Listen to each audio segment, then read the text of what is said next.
사람을 가장 서운하게 만들 수 있는 가장 쉬운 것이 먹는 것 같고 치사하게 굴면 사람들이 마음이 확 상합니다. 반대로 먹을 것 하나 때문에 사람의 마음이 굉장히 따뜻하게 풀어지기도 하죠. 여러분도 그런 경험이 분명히 있으실 것입니다. 먹는 거 하나 때문에 굉장히 서운해지거나 아니면 먹을 것 하나 때문에 이 하나의 음식으로 인해서 마음이 굉장히 누그러지고 풀어지고 어려운 데서 회복을 받는 그런 적이 분명히 있을 것입니다. 저에게 가장 그런 기억이 남는 것은요. 군대에 처음 딱 갔을 때요. 막 첫눈이 솔솔 내리는 추운 날씨에 처음으로 행군이라는 걸 했습니다. 근데 저는 공군이기 때문에 육군처럼 막 40km를 막 걷는 게 아니고요. 산 꼭대기를 올라가는 그런 행군을 했어요. 20km가 넘는 배낭을 메고 거의 한 5km 조금 안 되는 총을 이렇게 들고 막 산 위로 올라가는 겁니다. 산 위를 계속 올라가다 보니까 막 너무 힘들고 지치고 막 어려운 그런 상황들이 막 생겼습니다. 손에 까지셔서 피도 흐르고 물집이 잡혀서 발에서 막 밟을 때마다 이상한 소리도 나고 그런 상황에서 꼭대기까지 올라갔습니다. 올라가니까요. 그 추운 날씨에 눈이 이렇게 내리고 있는데 그 같이 훈련받고 있는 병사들 몸에서 이렇게 수증기가 이렇게 펄펄 올라오더라고요. 그 추운 날씨에.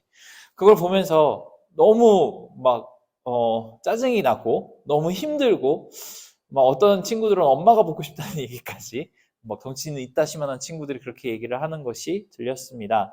근데 그때 조교분이 10분간 휴식이라고 하시면서 소보로빵을 이렇게 한 사람씩 주셨어요. 정말 어디에서나 볼 수 있는 너무나도 간단한 소보로빵이었습니다. 그리고 그 콜라 한 캔을 주셨습니다.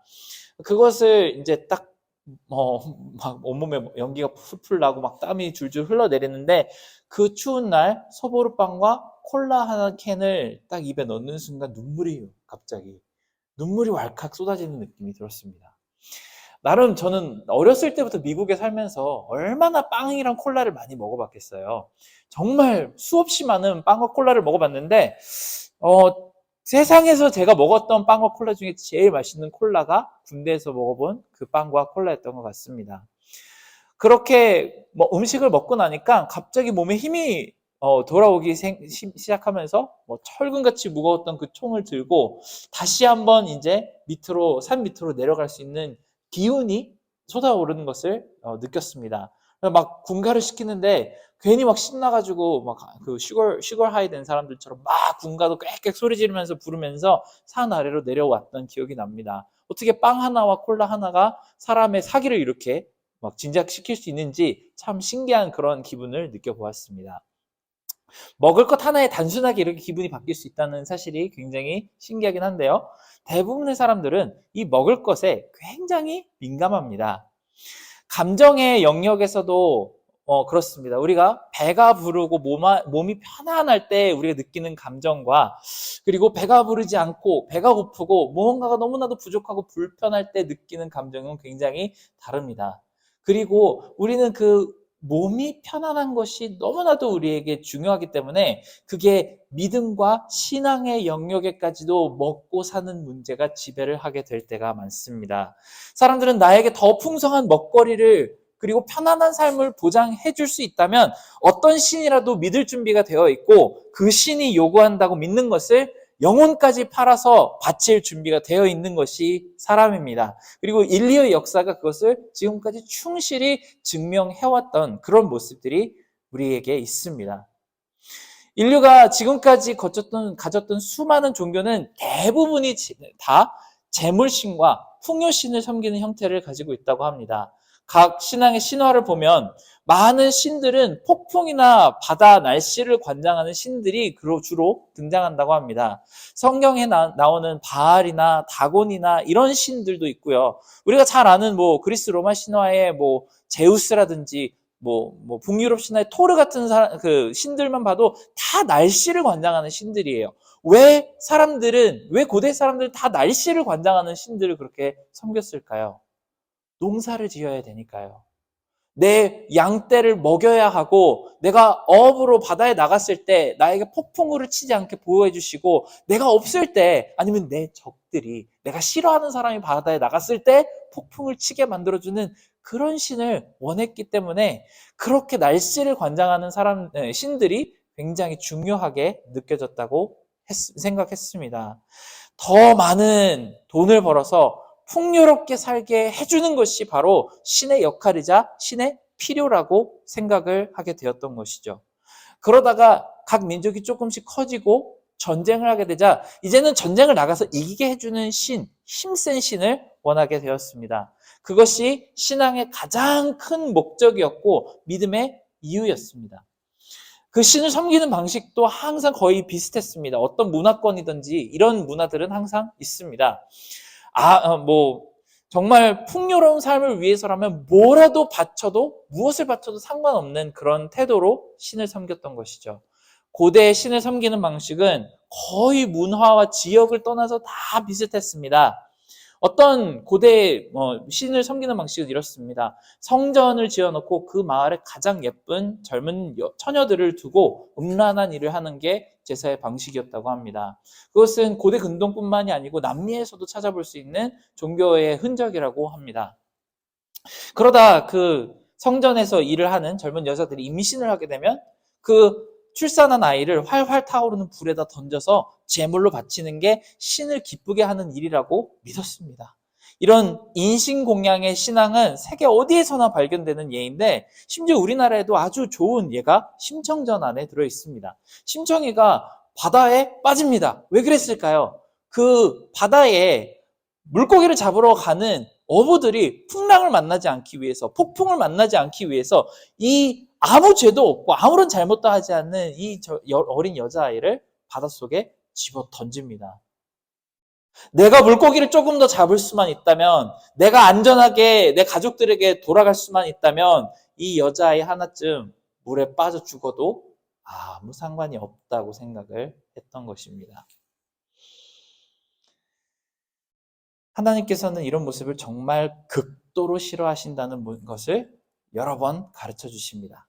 모세에게 약속의 땅으로 들어가라 하실 때 가나안에 원래 살던 사람들을 다 죽여버리라고 하십니다.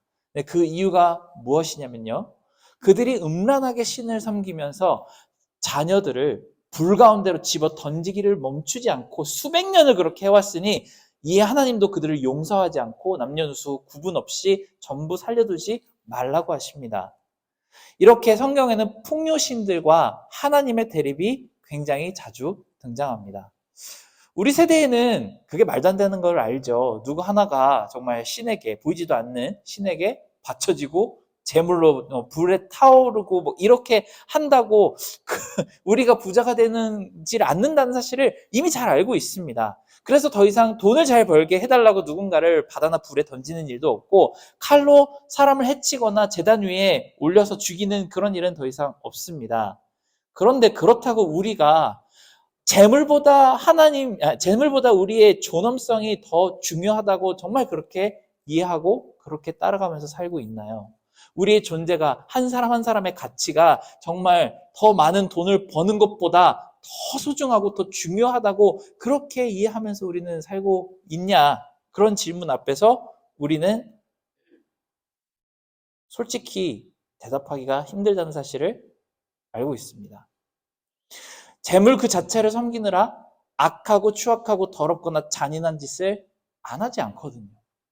우리 세대에 사는 사람들도 돈을 벌기 위해서라면 어떤 수단과 방법을 가리지 않고 그것을 이루어도 다 나중에 그 부요함으로써 그것이 다 메이크업이 된다고 생각하는 그런 세대를 살고 있습니다. 안타깝게도 지금 우리 청년층이 거의 그 사상의 재물이 되어가고 있죠. 많은 사람들, 우리의 시간도, 꿈도, 미래도 재물신을 위해서 희생되고 있습니다. 어떤 순간에 보면은 우리의 섹슈얼리티도 인격도 전부 재물신에 바쳐서 사라지듯이 그렇게 쓰러져가는 것들을 우리가 볼 수 있습니다. 우리가 정작 재물신을 섬기기 위해서 바치는 것은 더 이상은 우리 몸이 아니지만 우리의 영혼을 가져다 바치고 있는 중일지도 모르겠습니다. 정말 말 그대로 우리의 영혼을 갈아 넣어서 작은 재물을 얻으며 그것마저도 정말 누군가의 배를 채우는 데 쓰고 있는 이 사이클이 우리 세대에도 전혀 끝나지 않고 그대로 반복이 되고 있는 것입니다. 오늘 말씀에는 오병이어를 먹고 배불렀던 사람들이 다시 예수님을 찾아오는 장면이 나타납니다. 그들은 이 전능자 하나님의 아들에게 원하는 것이 굉장히 뚜렷한 딱 한 가지입니다. 배부르게 먹게 해달라는 거. 더 맛있는 음식으로 내 배를 채워달라는 거. 더 이상 다른 어떤 것도 필요 없으니 나에게 풍요로운 삶을 주세요. 그냥 끼니 걱정하지 않고 내 돈 걱정하지 않고 그냥 내가 풍요 속에서 살 수 있게만 해주시면은 당신이 원하는 무슨 일이든지 무엇이라도 바칠 준비가 되어 있습니다라는 재물신을 섬기는 모습으로 prosperity god을 섬기는 모습으로 예수님께도 다가왔습니다. 이런 신이라면 우주 끝까지도 따라갈 수 있을 것처럼 구름대처럼 많은 사람들이 몰려들었습니다. 물질적으로 나를 채워주는 그런 신이 필요했던 것이죠. 그래서 그 많은 사람들이 예수님께로 와서 똑같은 것을 요구합니다. 어제처럼 빵 주세요. 어제처럼 우리에게 평생 먹을 것을 다 보장해 주세요라는 마음으로 피라냐 떼처럼 예수님을 찾아옵니다. 이것은 우리 현대 교회에서도 보면 굉장히 자주 보이는 일입니다. 우리가 흔히 말하는 prosperity gospel, 그러니까 구복신앙이라는 것이 어제 오늘 나온 말이 아니죠. 우리 많은 크리스천들에게는 영원한 생명, 천국, 하나님의 복음 이런 거 사실 별로 관심 없습니다. 오늘 병 낫고 내가 회사 같은 데서 승진하거나 아니면 더 좋은 직장으로 이직하거나 더 많은 부를 축적하는 길이 필요한 것일 수도 모르겠습니다. 그 많은 사람들에게 복음은 부자가 되는 것입니다. 하나님께서 전하시는 good news라고 하는 것이 내가 영원한 생명을 얻는 것보다 내가 조금 더 지금 더 안전하고 평안하게 살 수 있는 그런 방법을 원하는 것이죠. 얼마 전까지만 해도 굉장히 유명하던 한 책이 있습니다. 긍정의 힘이라는 책인데요. 존 오스틴이라고 하는 목사님이 쓰신 책입니다. 그분만 보아도 정말 쉽게 알 수 있습니다. 그분의 메인 메시지는 이것입니다. 여러분이 예수님을 믿고 긍정적인 마인드를 가지며 거울을 보고 아침마다 나는 새 사람이 되었어. 나는 모든 것을 다 할 수 있어 라고 스스로를 축복해 주기만 하면 분명히 하나님께서 나에게 길을 열어주신다고 합니다. 정말 그는 이 메시지로 슈퍼스타가 되었습니다. 저도 어제 그저께 이 말씀을 준비하다가 너무 궁금해서 조엘 오스틴 목사님의 유튜브 채널을 들어가 봤는데 팔로워가 3.7 밀리언이나 된다고 합니다. 그 많은 사람들이 여전히 여호와 하나님을 보면서도 나에게 프로스페리티를 가져다주는 나에게 풍요로운 재물과 오늘 먹을 것을 가져다주는 하나님을 바라보면서 나오는 것이죠. 이 조엘 오스틴이라는 분은 미국 공중파 방송에도 여러 번 나오고 책을 51권을 썼는데 그게 거의 다 베스트셀러가 되었다고 합니다. 이런 종교 장사를 하자면 굉장히 쉽습니다. 여러분, 복 받는 법, 부자 되는 방법, 이 세상에서 원탑이 되는 방법을 알려주겠다고 설교하면 됩니다. 하나님을 따르다 보면 하나님께 열심히 여러분이 교회에서 봉사하시고 헌금도 내시면은 여러분이 11조를 1억을 내게 됩니다. 이런 설교를 하게 되면은 그 자리에는 정말로 많은 사람들이 몰려든다고 합니다. 그런 오병이어를 먹고 그 다음날 친구고 친척이고 다 끌고 오늘 말씀에 나타난 사람들처럼 교회에도 오게 되는 사람들이 있습니다만 예수님은 그 사람들의 마음을 이미 다 보고 알고 계십니다. 이 사람들이 왜 오게 되었는지, 무엇을 요구하며 오고 있는지, 예수님이 주려고 하시는 것과 얼마나 다른 것을, 얼마나 차이 나는 것을 오늘 먹고 화장실 가면 없어져 버릴 거 그것을 바라면서 왔는지 예수님은 다 알고 있습니다. 그런 비현실적인 천국, 영생 이런 상 말고요, 예수님. 지금 이 자리에서 오늘 나를 만족시켜 줄 수 있는 그 빵을 주세요. 어제도 그렇게 하셨던 것처럼 오늘도 주세요. 그리고 내일도 그렇게 해주시고 내가 살아있는 동안 그렇게만 해주신다면 내 모든 필요를 채워주신다면 저는 당신을 영원히 따를 수 있습니다라고 외치는 마음을 예수님께서는 훤히 보셨습니다. 그리고 그 모습이 우리에게도 있죠. 그래서 너무나도 안타까운 모습으로 예수님이 그 사람들을 보셨고 오늘 하루 우리가 예수님께 기도드리는 예수님 이름으로 기도드리는 그 모든 그 요구 안에 우리는 정말 하나님을 섬기고 있는 것인지 재물신을 섬기고 있는지를 다시 한번 바라보았으면 하는 그런 모습으로 우리를 바라보고 계십니다. 그때 예수님이 오늘 이 말씀을 하셨습니다. 너는 밀가루로 만든 빵을 먹으러 왔지만 내가 주고 싶은 빵은 이거야. 내가 빵이다. 나를 먹지 않는 사람은 영원히 배가 고플 것이고 내가 주는 피를 마시지 않으면 다 목말라 죽을 것이다. 사실 이 말씀은 굉장히 이해하기가 어렵습니다. 문자 그대로 해석을 하면 절대로 안 되겠죠. 그렇지만 영적으로 해석을 하려고 해도 이해하기가 어렵습니다. 근데 이 말을 듣는 사람들의 입장에서는 어떻겠습니까? 어제 먹었던 그 빵 다시 먹으러 온 사람들인데 맛집 찾듯이 왔던 그 사람들이 요구하는 건 주지 않으시고 뜬구름 잡는 말씀을 하시는 것이죠. 그들이 원하는 대답이 아니었다는 사실만은 확실해 보입니다. 아무리 곰곰이 이 말씀을 생각을 해봐도 빵이 나올 것 같지 않을 것 같으니 죄다 도망을 가버렸습니다. 이것이 영적인 하나님을 대할 때 나타나는 우리의 미련하고 부족한 모습입니다. 만일 지금까지 내가 모태신앙으로 열심히 교회 생활하고 봉사하고 성경 공부도 꽤 했는데 하나님께서 어느 날 우리에게 주시는 확실한 말씀이 하나님은 내가 지금 잘 먹고 잘 살고 사회에서 잘 나가고 남들만큼 풍요롭게 살고 가끔 가다가 해외여행 한 번씩 가고 명품 한두 개씩 사 모으는 것에 아무런 관심이 없으시다는 것을 여러분이 깨닫게 된다면 어떻겠습니까? 여러분이 지금 직장을 구하고 있는데 하나님은 그 직장에 들어가게 하시고 마시고에 대해서 관심 없으시고 내가 렌트비를 내야 되는데 그 렌트비를 내고 말고 보다 다른 곳에 관심이 있다는 사실을 내가 깨닫게 되면 그래도 여러분은 하나님을 여호와 하나님 나의 주라고 고백하면서 따라가실 수 있으실까요? 솔직하고 진지하게 하나님이 너무나도 안타까운 표정으로 아들아, 딸아, 나는 네가 쥐가 나오고 물이 새는 그 월세집에 살면서 하루에 한두 끼밖에 잘 못 먹고 10년 넘게 우리가 수련회 때 맞춘 그 티셔츠, 비언더레미 그 티셔츠 입고 다녀도 그래도 나로 인해서 행복했으면 좋겠다라고 말씀하시면 여러분은 여전히 여호와 하나님을 따르실 수 있으실까요? 오늘 말씀에서처럼 하나님 저는 그런 줄 몰랐어요.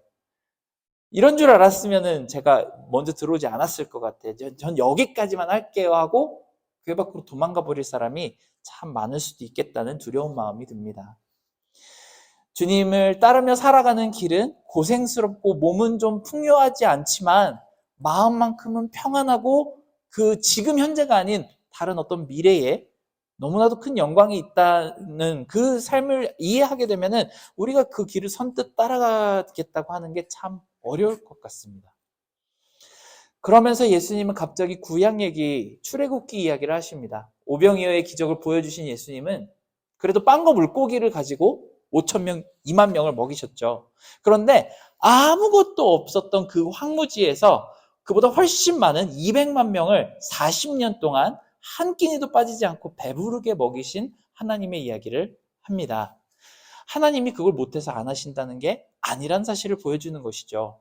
그 백성들은 텐트 문을 열고 나올 때마다 거의 음식이 그냥 바로 주워서 먹을 수 있는 그 음식이 길에 쫙 깔린 것들을 40년 동안 보아왔습니다. 하나님이 필요하다고 하시면은 그렇게 하실 수도 있습니다. 정말 풀 한 폭이 나지 않는 그 광야에서 만약에 그 백성들이 필요했던 것이 만나가 아니고 황금이었다면 하나님이 황금가루를 눈처럼 쏟아 부으실 수도 있으셨을 것입니다. 세상에 우리가 알고 있는 어떤 재물신들보다도 훨씬 더 풍요롭게 우리를 채우실 수 있는 하나님이었다는 사실을 우리에게 다시 한번 리마인드 해주시는 것이죠. 그렇게 하나님이 다 채워봤는데 백성들은 어떻게 됐나요? 우리 마음엔 그럴 것 같죠. 하나님께서 우리에게 필요한 모든 것들을 일일이 다 채워주시고 하나님 저 돈 없어요. 그럼 갑자기 누군가가 돈 갖다 꽂아주시고 더 맛있는 거 먹고 싶어요. 그러면 갑자기 하늘에서 음식물 떨어지면은 우리 더 하나님에 대한 신앙심이 더 깊어질 것 같죠. 그렇지 않아요. 그렇지 않습니다. 하나님이 그것을 200만 명에게 40년 동안 하셨는데 그들 다 하나님이 얼마나 그들을 사랑하시는지에 대해서 깨닫지 못하고 죽었습니다. 이들은 하나님께 아무것도 드릴 필요가 없었습니다. 다른 이방 신을 섬기는 사람들처럼 음란한 제사 예식으로 분위기 띄울 필요도 없었고요. 하나님께 사람을 불태워서 제물로 드릴 필요도 없었습니다. 하나님께서는 그냥 이들이 율법을 잘 지켜 주었으면, 심지어 율법이 어렵지도 않습니다. 거짓말하지 말고, 살인하지 말고, 누군가에게 음란한 행동을 하지 말고, 서로 질투하지 말라는 그 간단 명료하고 단순한 질서정연한 사회를 지키기만 해도 이것을 모두 누리게 해주실 수 있는 분이었죠. 그런데 이 백성들은 이것만 가지고도 지키지 못했고 40년 동안 먹을 걸 다 채워주셨는데도 하나님을 다 떠났습니다. 예수님이 네 조상들이 다 죽었다라고 말씀하시는 것은 그들이 행복하게 살다가 좋은 곳으로 갔다는 의미가 아닙니다. 하나님께서 주실 수 있는 모든 축복을 다 받고 다 누리고 다 하나님의 능력을 보았지만 영적으로 죽었다는 얘기예요. 하나님이 격분하실 만큼 더 많은 죄를 지었다는 뜻입니다.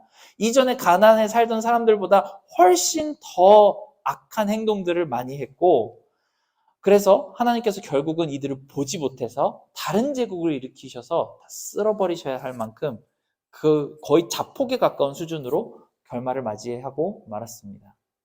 그러니까 예수님은 이런 말씀을 하고 계십니다. 그 말씀은 그때 당시 이스라엘 사람들뿐만 아니고 지금 우리에게 더 심각하게 진지하게 하시는 말씀이라고 생각합니다. 너희들이 원하는 거, 열심히 신실한 종교 생활을 했더니 정말 내가 풍요롭고 잘되고 넉넉하고 별 걱정 없게 살게 해주는 거, 내가 옛날에 다 해봤다. 한두 번 해본 것도 아니고 수천 년을 다 해봤다. 내 백성들에게 달라는 거 다 줘보고 달라고 안 했는데도 줘보고 모든 걸 다 퍼주다시피 해봤어. 그런데 매번 매 순간 너희들은 다 까먹어버리고 하나님이 우리한테 해준 게 뭐예요? 그렇게 불평하더라. 그뿐이 아니야. 아무리 알아듣게 설명을 해줘도 눈 깜짝할 사이에 곧바로 다른 신한테 가서 똑같은 걸 빌고 있더구나. 그 신들을 다 깨부수고 엎어버려도 재빨리 돌아가서 하나님을 배반하고 다른 재물신들에게 그것을 빌고 있더구나. 그래서 이 방법은 안 된다는 걸 보여주고 싶었어. 참 우리 모습이 딱 이런 모습입니다. 하나님께 하나님 제가 이번 기도하는 거 요거를 잘 들어주신다면 더 열심히 신앙생활을 할게요. 제가 정말 이것만 들어주시면은 제가 가진 모든 걸 내어놓고 하나님을 섬길게요.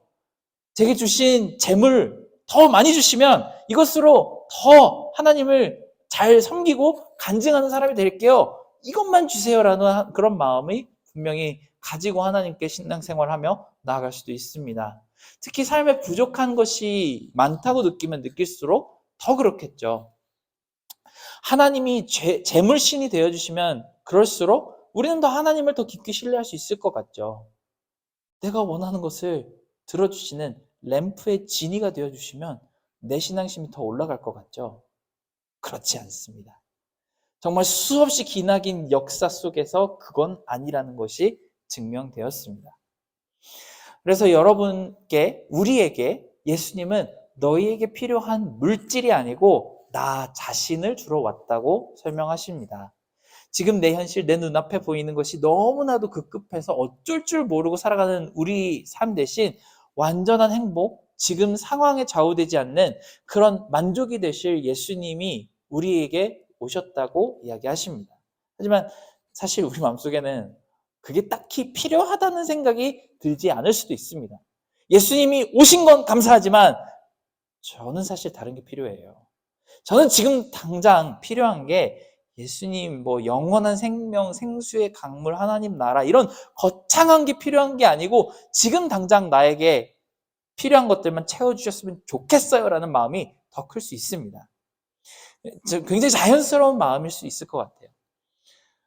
그런 우리에게 예수님이 오늘 우리에게도 똑같은 말씀을 하실 것이라고 믿습니다. 내가 너희들에게 필요한 모든 것을 주면 줄수록 너는 내게 다가오는 게 아니고 그 반대로 도망갈 거야. 잘 생각해봐. 지금 너는 돈과 더 나은 직장과 명예가 필요한 게 아니야. 바로 예수 그리스도 내가 필요한 거야. 네가 조금만이라도 더 가까이 나에게 다가온다면 그 말이 무슨 말인지 잘 알게 될 텐데 하는 마음으로, 답답한 마음으로 여러분들에게 손을 내밀고 계신지 아닌지는 살펴보았으면 좋겠습니다. 예수님한테 빵을 구하러 왔다가 먹을 것은 없고 하나님의 아들만 있는 것을 보고 사람들은 다 실망해서 우르르 떠나버렸습니다. 그리고 그 자리에는 덩그러니 12명의 제자들만 남아 있었죠. 그 넓은 필드에 한 몇만 명이 왔다가 갑자기 싹 빠지고 12명만 남아 있는 그 모습을 보면 얼마나 휑했을까요? 그들을 이렇게 보시면서, 떠나가는 그 먼지 구름을 보시면서 예수님은 굉장히 요한복음 전체에서 아마 가장 인간적인 모습을 하나 보여주십니다. 예수님께서 12제자에게 돌아보시면서 너네도 갈 거? 약간 소심하게 물어보셨을 것 같아요. 너네도 갈 거니? 근데 베드로가 이렇게 대답을 합니다. 영생의 진리가 예수님께 있는데 우리가 어디로 가겠습니까? 주님은 하나님의 거룩하신 분이라는 사실을 압니다. 예수님 굉장히 뿌듯해지셔서 이렇게 대답하십니다. 그래, 내가 그래서 너희들을 택했다. 지금까지 예수님은 사람들을 만나실 때 처음에는 그 필요를 해결해 주시는 방식으로 만나셨습니다. 배고픈 사람 먹이시고 아픈 사람 고쳐주시고 궁금한 걸 대답해 주시는 방식으로 만나셨죠. 하지만 예수님을 처음 만날 때 그 놀라운 경험이 평생 가지는 않는 것 같습니다. 하나님이 정말 계시고 우리가 필요한 모든 것들을 능력으로 채우실 수 있는 분이라는 걸 알게 되는 그 즉시부터는 정말 하나님에게 우리가 포커스를 할 수 있는 사람인지를 시험할 수 있는 그런 많은 기회를 주시는 것 같습니다. 처음 많은 사람들이 예수님을 믿기 시작할 때는 기도가 응답이 되는 것을 보고 굉장히 기뻐합니다. 내가 진짜 하나님이 계신지 모르고 조금 의심하는 마음으로 내게 이것을 주세요라고 기도를 했더니 기가 막히게 주십니다 라고 얘기를 할 때는 우리 믿음이 아직은 어릴 때, 아직은 하나님이 어떤 분인지를 모를 때 그렇게 진행되다가 하나님을 알아갈수록 그럼에도 불구하고 나는 여전히 하나님과의 그런 충성되고 로열한 관계를 유지할 수 있을지 스스로에게 질문하게 되는 그런 기회들을 많이 주십니다. 그래서 더 이상 우리가 하나님이 재물신이나 소원을 들어주시는 램프의 진이가 아니고 하나님이 주실 영원한 생명과 무한한 천국의 기쁨을 얻기 위해서 우리를 위해서 무엇을 주셨는지를 더욱 깊이 바라보는 그 자리까지 나가게 하시기를 원합니다. 하나님께서 우리에게 주실 진짜 선물과 그분이 우리에게 원하시는 것은 전부 우리가 알게 하시고 마음을 다해 따라가게 하는 그 자리까지 나가면서 베드로가 한 그 고백을 우리에게도 하기를 원하시는 것이죠. 오늘 말씀을 통해서 우리 지금 하나님께 내가 기도하고 있는 그 기도의 제목들이 지금 인생을 살면서 당장 눈에 보이는 것만 바라다가 사라져버리는 그런 존재가 아니었으면 좋겠습니다. 지금 하나님께서 우리에게 주고 싶어 하시는 그것에는 나도 관심이 없고 지금 내 몸을 편안하게 하고 배를 부르게 할 수 있는 그 내일 화장실 가면 다 없어져 버릴 그런 양식이 아니고 하나님이 영원히 먹고 배부르게 만드실 그런 영적인 양식이라는 사실을 우리가 알게 되었으면 좋겠습니다. 많은 철학자들은 사람이 무엇으로 이루어져 있는가를 고민을 할 때 정말 육체만으로 이루어져 있지 않다고 생각을 합니다. 사람은 영혼과 육체로 이루어져 있는지 아니면 마음과 영혼과 육체로 이루어져 있는지를 가지고 많은 토론을 한다고 합니다. 그래서 이것을 어려운 말로는 1원론, 육체만 있는 사람, 2원론, 마음과 육체가 있는 사람, 그리고 3원론, 마음과 영혼과 육체가 있는 사람들이 있다고 이렇게 토론을 하는데 대부분의 철학자들은 사람은 그냥 몸만 있다고 생각하진 않아요. 마음이 있고 영혼이 있다고 생각을 합니다. 그렇다면 우리는 몸의 양식만큼 마음과 영혼의 양식이 정말 필요하다는 사실을 잘 기억하시길 바랍니다. 만일 우리가 365일 내내 라면과 콜라만 먹고 산다면 우리 몸이 상태가 어떻게 변할까요? 그리고 어떤 다른 사람이 있는데 그 사람은 정말 전문가의 식단 조절을 받아서 계속 그렇게 살아온 사람이 있다면 이 두 사람의 차이는 굉장히 건강적으로 많이 다를 것입니다. 우리 마음과 영혼 또한 그렇게 갖고 가는 시간을 여러분들이 열심히 결심해 보셨으면 좋겠습니다. 우리는 입으로 들어갔다가 화장실에 내일 내보낼 것을 위해서 살아가는 존재가 아니고 우리가 그냥 이 육신의 몸만 가지고 살아가는 그런 존재가 아니고 우리의 마음의 생명도 있고 그것을 위해서 더한 양식을 주고 싶어 하시는 하나님이 계시다는 사실을 우리가 자세하게 살펴보았으면 좋겠습니다. 우리는 재물신을 섬기는 식으로 하나님을 섬길 수가 없습니다. 지금 우리가 이 자리에 앉아 있는 것도 재물신이 되신 하나님께 소원을 빌어보려고 오는 자리가 아니라는 사실 우리 모두 잘 알 것입니다. 그러면 어떻게 하나님을 섬겨야 할까요? 정말 친한 친구, 연인과 같은 모습으로 하나님을 섬기시기를 바랍니다. 우리 함께 찬양 한 곡 했으면 좋겠는데요. 주님은 내 호흡이라는 찬양입니다. 우리가 이 찬양을 함께 하시면서 우리가 이것을 놓고 잠깐 기도했으면 좋겠습니다. 주님은 내 호흡,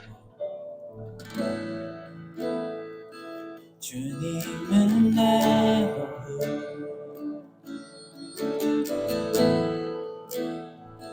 주님은 내 호흡, 내 안에 들며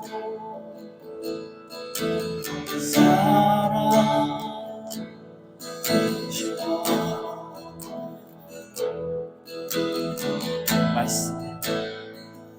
말씀은 내 양식,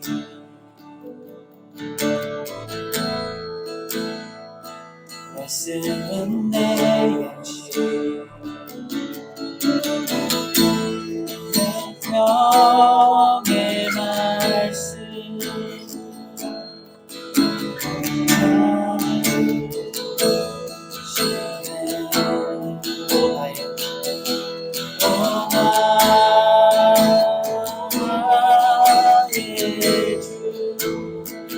사랑해요.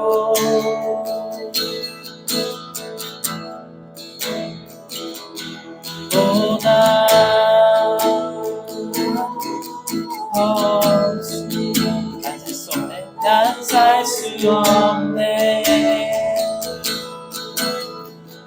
한 번 더 찬양하겠습니다. 주님은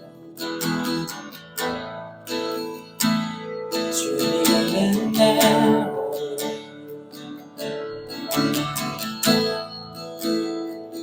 주님은 내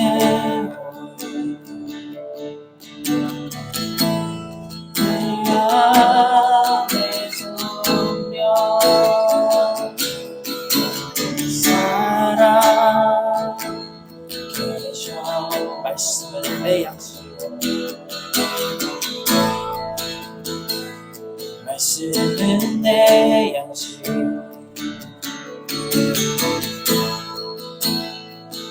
말씀은 내 양식, 생명의 말씀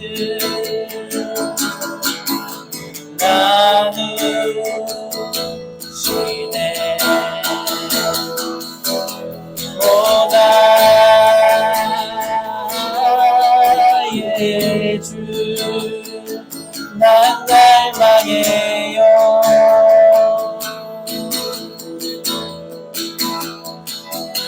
오 주 없이 난 살 수 없네. 오 나의 주, 난 갈망해요. 오 나의 주, 난 갈망해요.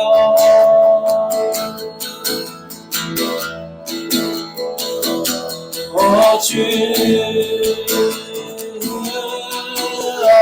없이 난 살 수 없네.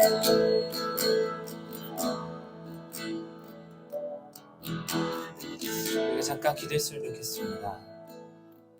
지금까지 우리가 예수님과 하나님께 바라던 것이 정말 우리가 다른 다곤이나 바알 신에게 섬기는 그런 사람들이 바라는 것과 똑같은 지금 이 삶에서 더 잘 살고 위험이 없고 아니면 위로가 되고 그런 것들만 하나님께 바라면서 살아왔던 것은 아닌지, 정말 여호와 하나님을 섬기면서 그분이 주시고자 하는 영원한 생명, 말씀의 양식 이런 건 별로 관심 없지만 그저 그냥 내가 건강하게 내 욕구를 잘 채우면서 살게 도와달라는 그런 마음만 가지고 하나님께 나오지는 않았는지, 우리가 함께 마음을 돌아보며 하나님께서 주시고 싶으신 것이 무엇인지 우리가 함께 알게 해달라는 그런 기도를 잠깐 동안 했으면 좋겠습니다. 우리 함께 기도하겠습니다.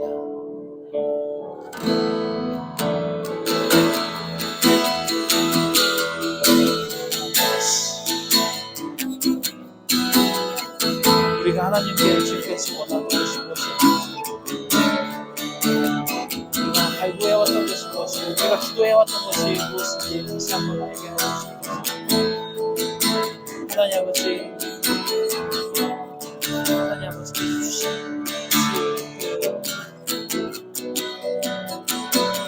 하나님 아버지 다시 한번 알려주시고, 하나님 아버지께서 영원한 양식이 무엇인지 다시 한번 알려주시옵소서.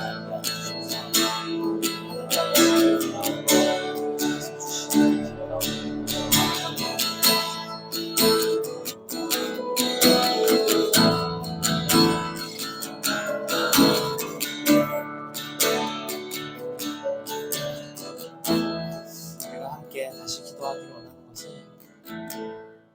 지금까지 우리가 일주일에 정말 6일을 우리 몸과 마음과 영혼을 다 제물신에다 갖다 바치다가 고작 하루 하나님께만 바치는 것이 아니고, 하나님께서 정말 우리 마음속에 있는 정말 많은 이 핑계들을 다 잠재워 주시고, 정말 하루라도 빠짐없이 오직 하나님을 섬기는 그 모습이, 그리고 예수님과 함께하는 그 모습이 어떤 모습인지 알게 해달라는 그 마음으로 잠시 기도하도록 하겠습니다.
사랑하는 하나님 아버지, 지금까지 우리가 하나님을 섬김에 있어서 마치 이방신들을 섬기는 것처럼 섬겼다면 우리의 마음을 정결케 해주시고, 앞으로는 정말 여호와 하나님께서 우리에게 주고자 하시는 영적인 생명의 양식이 무엇인지를 관심을 가지고 그것에 대해서 더 갈망하는 그런 마음을 우리에게 주시기를 원합니다.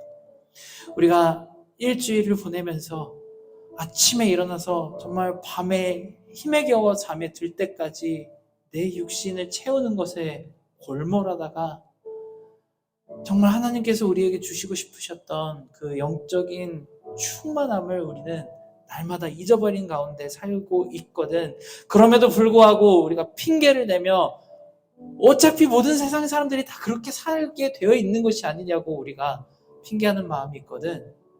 하나님, 이번 한 주 동안에는 우리가 말씀의 영의 양식도 정말 하나님께서 채워주시기를 갈망하는 마음을 가지고 살도록 도와주시옵소서. 하나님, 우리에게 주셨던 그 만나가, 영혼의 만나가 정말 썩어서 비틀어져 가고 있는데도 불구하고 우리가 그것을 느끼지 못하고 있다면 마음의 경각심을 갖게 해주시고 우리가 다시 그 말씀의 양식 앞으로 돌아가게 도와주시옵소서. 이제는 우리 주 예수 그리스도의 은혜와 하나님의 크신 사랑과 성령님의 감화, 감동, 교통하심이 우리 가운데 있는 모든 이방신을 섬기는 마음을 없애주시고 오직 하나님께서 우리의 영혼을 채우시는 것을 더욱더 갈망하는 마음을 주시기를 원하는 모든 우리 한 사람 한 사람들의 머리 위에 이제로부터 영원토록 함께 있을지어다. 아멘.